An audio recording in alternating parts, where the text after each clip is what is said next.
All the links for these products will be in the video description if you guys are interested. Thank you all for watching. Hope you guys have enjoyed this video and found it helpful. If you did, hit that like button and subscribe for more content like this, and I'll see you guys in the next video. Take care, everyone.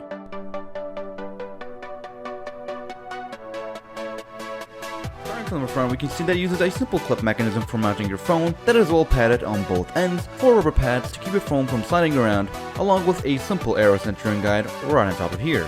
Moving on to the top, we can see that it has full IPD and focus adjustments, something that you don't always see implemented on these small headsets, and on this one it is actually very easy to access and adjust without any issues. Next, we have the strap mounting points that use the open design that we have seen fail multiple times before, where the strap would just simply slip out of the headset from regular use. But that is not the case here. As long as you're not intentionally pulling it to dismount it, you're fine.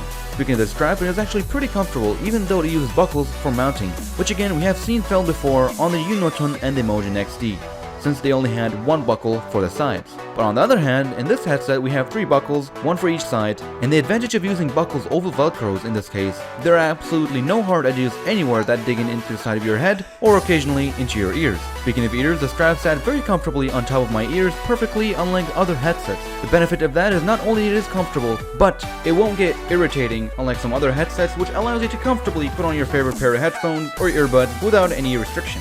Now without a good facepad and nose room, the strap would be worthless, so let's talk about that. The facepad here is nothing special, it just uses a sponge that is glued onto the headset itself, but despite the fact that it is cheap and non-replaceable, it actually does a really good job at keeping things nice and comfortable. And no, it does not support glasses, but personally as a glasses user I was able to use them without any issues. Next up we have the dreaded nose room. This is where most headsets fail, in the Western market. Since most of them were made for the Asian market, the nose rooms end up being small and squishy.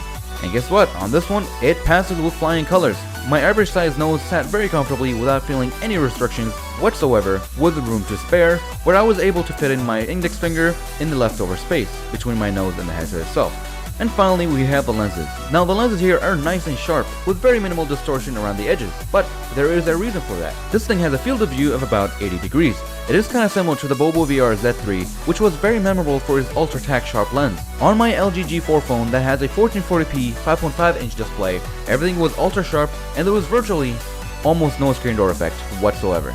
Now I know that most people own phones with a screen size of 5.1 inches, and here I have also tested my Xiaomi Mi 5 phone that has a 1080p screen at 5.1 inches, and I can confirm that it does provide a very good experience that is almost as good as my G4 phone. Alright, that's all good, but what are the cons of this headset? Well, for starters, the facepad is glued onto the headset, but that's not a big of an issue. There are no capacitive touch buttons, but that's workable with a cheap Bluetooth remote, and almost all the headsets that do include it, they don't work half the time.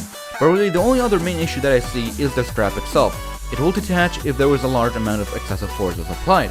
But on the other hand, with regular use, it will stay intact just fine. And lastly, not being able to wear glasses, personally it does not affect me, but it may affect some people. So the conclusion, how does everything come together? Well, I was actually very surprised on how good it was. It has almost all the features that makes a good Google Cardboard headset in my book. It certainly holds its own in comfort, lens clarity, and adjustments. Now if you're the type of person looking for an immersive experience, now this may not be exactly for you, but if you are looking for a very comfortable, lightweight headset that provides you with almost everything you need in a well-combined package that only lacks a higher field of view and a capacitive touch button maybe, then this thing might be just the thing for you.